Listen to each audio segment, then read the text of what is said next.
밥 먹었고요. 저는 거의 2그릇 먹었습니다. 그러니까 저는 심리를 가장 중요하게 보거든요.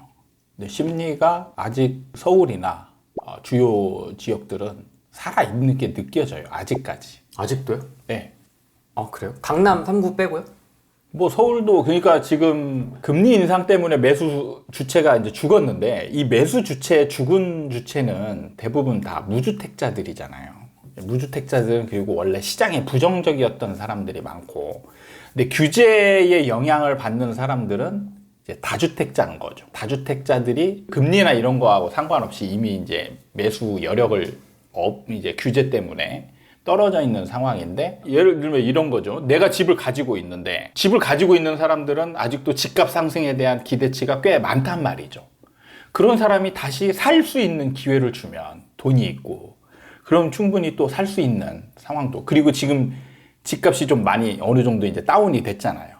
그러면 이제 급매로 살 수 있는 것들을 살 수 있는 아주 좋은 기회라고 여기는 사람들이 꽤 많다는 얘기죠. 취득세 허들 때문에. 그렇죠. 그러니까 여러 가지 이제 있는데, 정부가 규제를 이런 것들을 이제 어느 정도 선으로 풀어줘서 이 다주택자의 마음을 움직이게 할 수 있느냐, 이게 이제 관건인 거예요. 그래서 규제를 다 풀어버리면 다시 살아날 수 있는 상황인 거죠.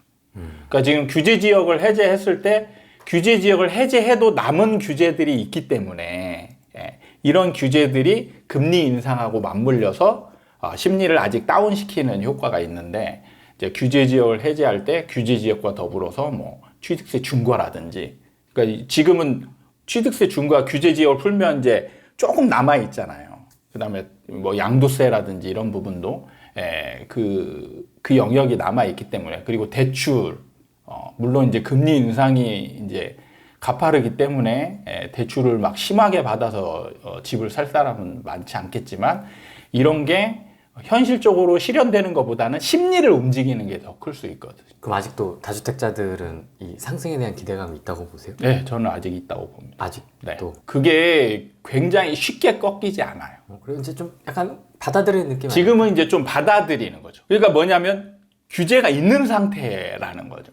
지금 받아들이는 거. 근데 규제가 이제 풀리면 받아들이는 것도 또 달라질 수 있다는 거죠. 그러니까 지금 아직 우리가 보면 서울에서 주요 입지가 좀 좋은 데 같은 경우는 이런 데들은 안 떨어질 수 있어. 그러면서 버티고, 그 다음에 수요가 많아. 이렇게 생각하고 있는 사람들한테 그 규제가 풀리면 이제 그 사람들이 매물도 걷어들이고, 이제 호가도 좀 올리고 할 거 아니에요.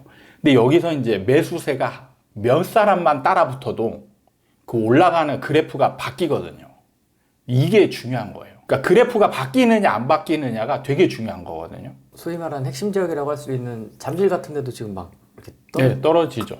깊이 떨어지고 있는 거 아니에요? 근데 이게 문제는 가보면, 제가 전에도 얘기했지만, 사려고 하는 사람 입장에서 거기를 가보면 분위기가 또 달라요. 그러니까 그래프 상으로, 실거래가 상으로는 이렇게 하락하는 그래프가 그려지지만, 그게 많은 거래가 이루어지면서 하락하는 게 아니고 한두 개만 거래되면서 나오는 거잖아요.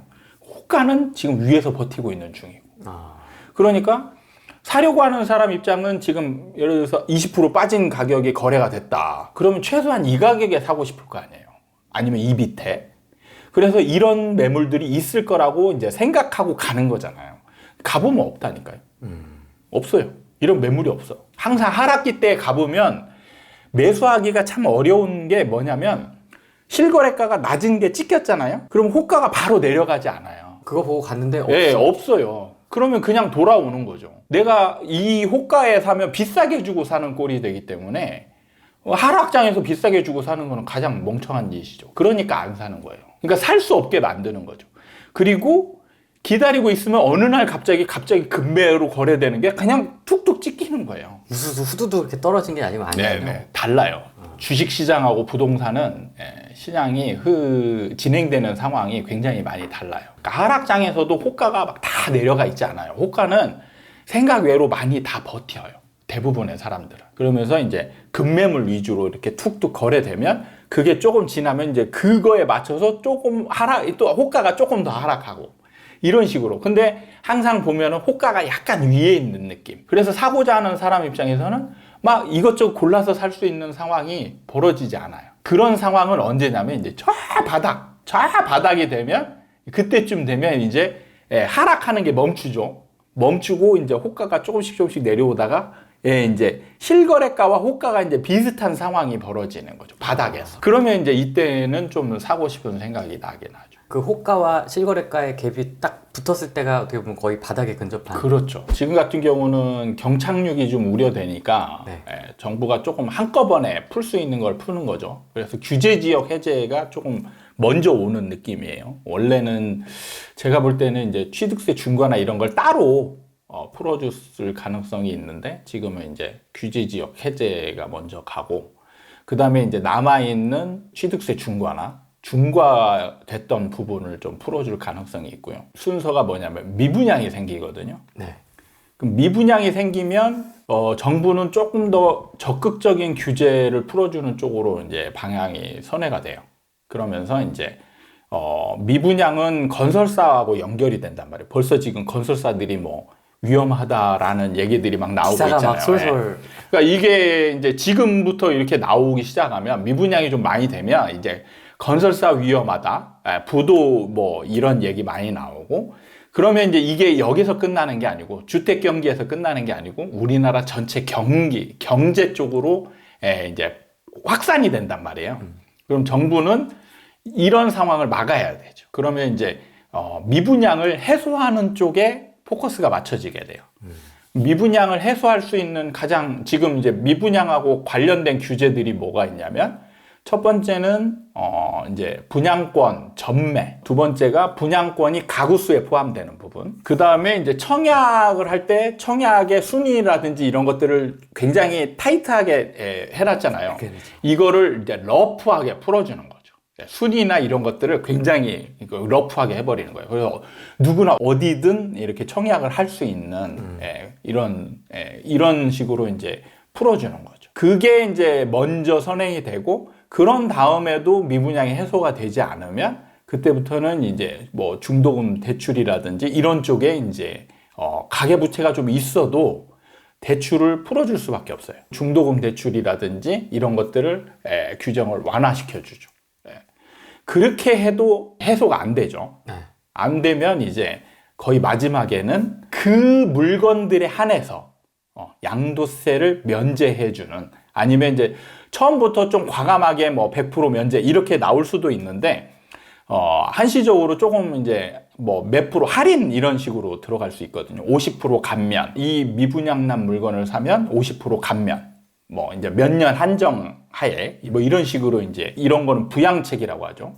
부양책이 나올 수도 있죠. 그렇게 해서도 안 되면 이제 이런 물건들은 양도세 면제, 5년간 양도세 면제 뭐 이렇게 나오는 거예요. 그리고 이제 가장 마지막에 쓸 수 있는 카드가 취득세 면제거든요. 왜 양도세가 먼저 나오냐면 양도세는 국세고 취득세는 지방세예요. 지방정부의 가장 주된 그 재정의 근본을 차지하는 게 취득세거든요. 그래서 취득세를 줄여주면 지방 재정에 들어오는 수입이 적어지는 거죠. 그렇기 때문에 이제 지방 재정이 약해지거든요. 그것 때문에 정부가 쉽게 정부 마음대로 취득세 면제를 해줄 수가 없게 되는 거예요. 그래서 지방 정부하고 이제 상의하고 지금 이 지역은 지금 위험하니까 취득세 면제를 좀 해주자 하면은 지방 정부가 그래 우리 경기계 살리기 위해서 기꺼이 감내하겠다 이렇게 되면 이제 취득세 면제를 해줄 수가 있게 되는 거죠. 이 집값 하나에만 되는 게 아니라 이게 여러 가지 연결되어 있는 것들을 보고 그다음 네. 순차적으로 이렇게 하나씩. 그렇죠. 이것도 어떻게 보면 아파트가 올라갈 때도 네. 앞에 분양권부터 이렇게 움직이기 네, 그렇죠. 시작하잖아요. 이제 네. 쭉 뒤에 네. 뒷단에 이제 뭐 재개발까지 네. 여기도 마찬가지네요. 규제도. 그렇죠. 앞에 있는 분양부터가 일단 풀려야 되니까 네. 분양 관련된 것부터 일단 하나씩. 항상 조금 더 그 집중되는 게 분양 쪽에 포커스가 맞춰지는 경우들이 많아요. 그래서 일반 아파트를 샀을 때, 재고주택을 샀을 때 양도세 면제를 해주는 경우는 드물어요. 그냥 어떤 특정 지역이 정말 너무 심하게 분위기가 다운되어 있다. 그러면 이제 쓸 수 있는 카드가 있지만 대부분 양도세 면제 카드는 분양권, 미분양난 물건을 샀을 때 양도세 면제를 혜택을 주는 그런 상황들이 많았어요.